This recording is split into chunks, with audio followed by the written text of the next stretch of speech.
Bernadette Jones will be making a short statement, and then we will be taking some questions afterwards.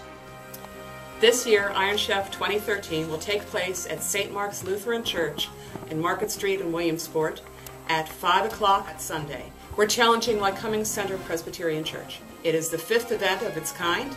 I was one of the co-founders and one of the chefs since the beginning, but due to an unfortunate accident, I will not be able to compete. And that's all I can say right now. I'll now open it up to questions. Bernadette, over here, Bernadette. How did you injure yourself? No comment.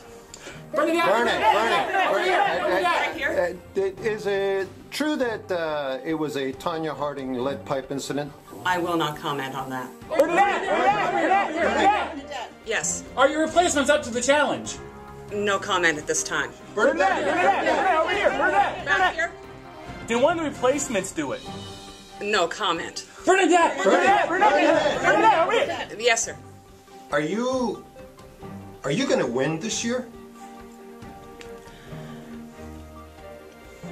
No comment.